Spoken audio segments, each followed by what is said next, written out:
दोस्तों आज की कहानी काफ़ी ज़्यादा इमोशनल है क्योंकि इसमें बूढ़े पति पत्नी के दुख भरे जीवन के बारे में एक नौजवान लड़का अपने नज़रिए शेयर कर रहा है।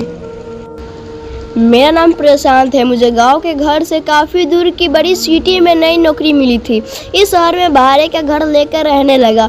पड़ोसी के तौर पर घर के सामने ही जिसमें एक बुजुर्ग जोड़ा रहता था। दोनों बिल्कुल अकेले थे, मतलब ना कोई बेटा, ना बेटी, नाती, ना पोता, यानी संयुक्त परिवार नहीं था। मैं एक संयुक्त परिवार का सदस्य था, इसलिए मुझे अक्सर उनके बारे में विचार आते रहते थे। मुझे देखकर बुरा लगता है, इतनी उम्र होने के बाद भी उनकी देखभाल करने वाला कोई भी उनके साथ नहीं है। जब मैं सुबह ऑफिस के लिए निकलता था तो देखता था कि दादी जी अपने कपकपाते हुए हाथों से दादाजी को चाय देती थी। वैसे ही कपकपाते हाथों में कप लिए दादाजी चाय पीते थे। वहाँ पर रहते हुए कुछ दिन होने के बाद मुझे पता चला कि यह दोनों मिलजुल कर धीरे धीरे घर के सारे काम करते थे।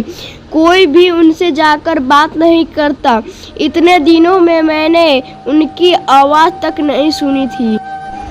जब मैं शाम को ऑफिस से घर आता था तब दोनों को घर के आंगन में बैठा पाता था और उन दोनों के ही चेहरे पर थकान साफ साफ पड़ पाता था।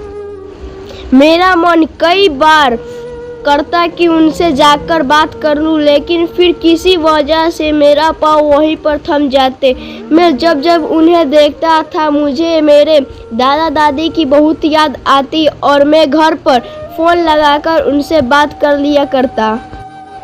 एक संडे जब मुझे ऑफिस में छुट्टी थी तो मैंने देखा दादी जी काम कर रही थी, लेकिन उन्हें रोज़ की अपेक्षा आज काम करने में कुछ ज़्यादा ही तकलीफ़ हो रही थी। मैंने उनके पास जाकर पूछा कि दादी जी आपकी तबीयत तो ठीक है ना? क्या मैं आपकी कोई मदद कर सकता हूँ? उन्होंने प्रतिक्रिया नहीं दी। मैंने दोबारा उनसे पूछा, बताइए दादी जी मैं क्या करूं आपके लिए? उन्होंने फिर भी कोई उत्तर नहीं दिया। मुझे काफ़ी आश्चर्य हुआ। कुछ मिनटों बाद दादाजी वहां आए और वो भी कुछ नहीं बोले। मैंने ही बात को आगे बढ़ाते हुए कहा, मुझे लगता है कि दादी जी की तबीयत खराब है, इसलिए मैं यहाँ आया हूँ।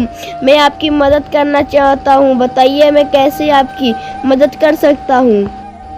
दादाजी इशारों में मुझसे बात करने लगे। उन्होंने इशारों से मुझे बताया कि दादी जी सुन और बोल नहीं सकती। उन्होंने ये भी बताया कि वो खुद भी बोल नहीं सकते, वह सुन सकते हैं, मेरी बात समझ सकते हैं। उन्होंने इशारों से दादी से कुछ कहा और दादी ने मेरे तरफ देखकर मेरे माथे पर हाथ फेरा। मैं उन दोनों की तरफ देखते ही रहा और न जाने कब मेरे आंखों से आंसू बहने लगे। उस दिन के बाद जब जब मुझे समय मिलता मैं उनके पास चला जाता। वह मुझे पर बहुत प्यार बरसाती। अब तो मुझे उनके इशारों की मीठी भाषा भी बहुत अच्छे से समझ में आने लगी थी। एक दिन मैंने दादाजी से पूछा कि वह अकेले क्यों रहते हैं, क्या उन्हें कोई औलाद नहीं है? दादाजी ने दादी को इशारे से समझाया कि मैंने उनसे क्या पूछा। फिर दोनों मेरा हाथ पकड़कर मुझे आंगन में लाए और अपने आंखों के आंसू पोंछे और उंगली का इशारा करते हुए एक साइकिल मुझे दिखाई। साइकिल को देखकर मैं समझ गया कि उनके परिवार वाले उन्हें छोड़कर कहीं जा चुके हैं और अब उनके हिस्से में केवल यादें ही बची है। उन्हें रोता हुआ देखकर मैं भावुक हो गया और मैंने दोनों को गले लगा लिया। उन्होंने मेरे ऊपर अपने सीने में सालों से बंद प्यार के बादलों से इतनी बारिश कर दी कि मैं उसमें पूरी तरह से भीग गया।